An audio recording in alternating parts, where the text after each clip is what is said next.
नमस्कार दोस्तों, मैं लंकेश रावण स्वागत करता हूं मेरे YouTube चैनल में आप सभी का।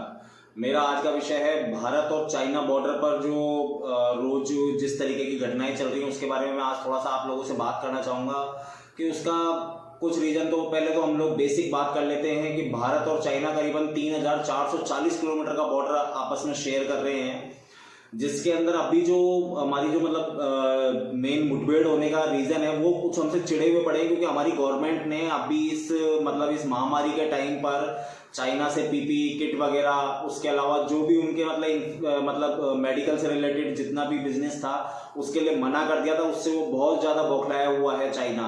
और सबसे बड़ी बात ये, वो $60 बिलियन वहाँ चाइना का जो बीजिंग एक शहर है, उन लोगों ने $60 बिलियन खर्च किए हैं। किस चीज़ के अंदर? एक सड़क मार्ग बना रहे हैं वो लोग पाकिस्तान के अंदर जाने के लिए, ताकि वहाँ पर वो अपना बिजनेस कुछ चालू कर सके।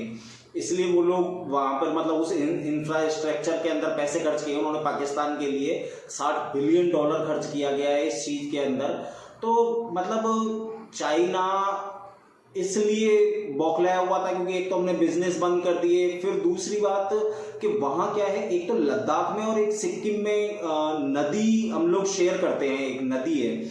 अब जब उसका पानी सूख जाता है तो उस टाइम पर क्या होता है कि वहाँ के सैनिकों के द्वारा ये सोचा जाता है कि ये जमीन हमारी थी, पानी के कारण हम लोग रुके हुए थे, तो वो आगे बढ़ने की कोशिश करते हैं और यही हमारे सैनिक उधर की तरफ जाने की कोशिश करते हैं, उस नदी को, क्योंकि वो नदी कुछ हद तक हमारे उसमें भी है, कुछ हद तक उनके उसमें भी है। वहाँ पर सही ढंग से लाइनिंग नहीं हो रखी है, हम लोग सही ढंग से नहीं पहचान सकते हैं कि भाई ये बॉर्डर कौन सा चाइना के अंदर है जमीन और कौन सी इंडिया के अंदर है। तो ये सबसे बड़ी प्रॉब्लम वाली बात है वहाँ पर। दूसरी चीज, चाइना हमेशा से हम लोगों को वो छोटी छोटी आंखें करके नकली चीजें बेचता रहा है, क्योंकि हमारे यहाँ के लोगों को बहुत ज्यादा आदत है सस्ती चीजें खरीदने की। हम लोगों को ये चीज ध्यान है कि महंगा रोए एक बार और सस्ता रोए बार बार, फिर भी हम लोग वो सस्ती चीजों के अंदर घुसे रहते हैं कि भाई सस्ती चीज हमें मिल जाए। हमारे यहाँ के बिजनेसमैन वहां से वो सस्ती चीजें खरीदना चाहते हैं ताकि उनको मोटा मुनाफा हो।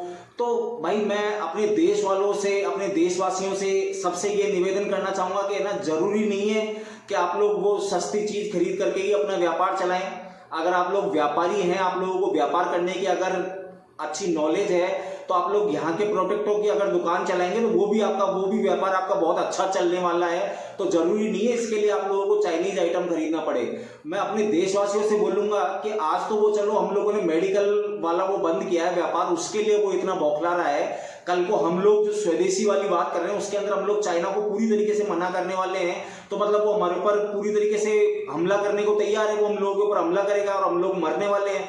तो भाई आप लोग समझ जाओ यार, उन लोगों से सामान लेना बंद करो, चाइनीज चीजें खरीदना बंद करो।